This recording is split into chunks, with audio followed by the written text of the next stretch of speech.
हाखो आरो बे सुक्तियाव जोङो दिनैहाय मुंख्लं नखरनि साफ्रोमबो सुबुंफोरखौ जोङो मानो गोसोखांदों बेनि निस्सय गोबां ओंथि दङ।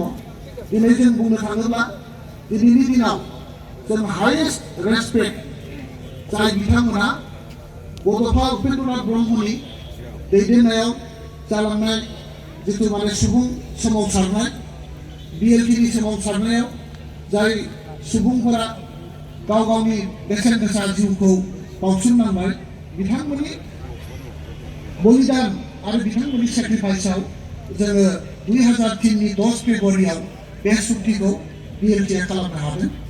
आरो जाय संगठनफ्रा गुबुन गुबुन राजनीतिक दोलोफ्रा बा गुबुन गुबुन छात्र संगठन सामाजिक संगठनफ्रा दिनैनि अनजालि बिसि रमनी बसुमतारी आबुआ जोंजों नुजाफैनो हादों। बिथांखौ गोसो गोरबोनिफ्राय गांसे आर'नाइजों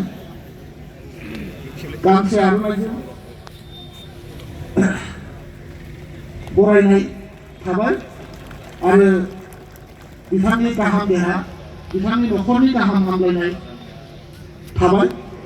नैथियाव जोङो सालाकाथि एरियानिफ्राय आरम्भ खालामनानै जोङो थांगोरनोसै। ओंखायनो सालाकाथिनिफ्राय जोंहा 20 जन नुजाफैनो हादों। नोंथांमोनखौ साखाफारा थागोरनो थाखाय खावलायनाय जाबाय। बिनि उनावनो आङो खावलायगोन दतमा देबरगाव ब्लकनिफ्राय नेक्स्टआव देबरगाव ब्लकनिखौ आं खावलायगोन। ओंखायनो देबरगाव ब्लकनि सिङाव थानाय मानिजाथाव नोंथांमोना साखाफारा जानानै थाखा जोङो लेंहरनाय लोगो लोगो जाहाथे लेंहरनो हायो। दा जोंनि गेजेराव सासे आरोबाव आलासि नुजाफैनो हादों। बेनो जाहैबाय गरिया मरिया जातीय परिषद गरिया मरिया देशी जातीय परिषद सेलिम फातगिरिखौबो जोंनि बिनि उनाव आङो मुंख्लं सन्जय ब्रह्म नखरनि ओरै फैनानै बा गासिबो सालाकाथिना फैजोबदो बयबो नांगोन जाय दङ फैबाय थालाय ओमफ्राय जों बयबो होगोन दे। सन्जय ब्रह्मनि नखरनि बिबथै मार्टियास कमल मुसाहारि मानिक मुसाहारि फिफा ओरै फैदो।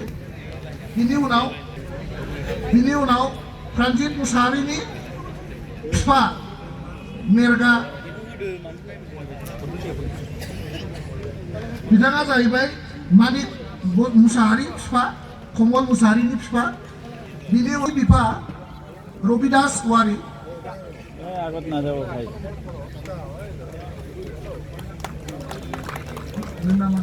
बसुमतारी सरि बसुमतारी बिमा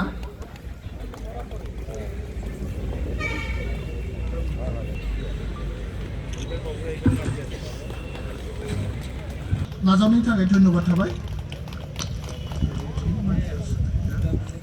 उनाव मुंख्लं मदाराम बसुमतारी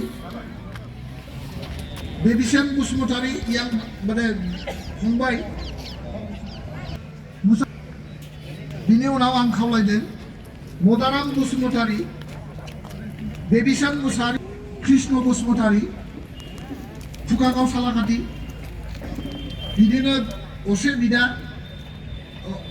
रूपज्योति बसुमतारी अंगन बसुमतारी बिदिनो असे फंबाय कृष्ण बसुमतारीया मुंख्लं जादोंमोन। बिनि उनाव मुंख्लं हेमेन ब्रह्मनि नखरनि जानानै आङो खावलायनो सानदों खेवासि ब्रह्म बिमा खेवासि ब्रह्म बिथांखौ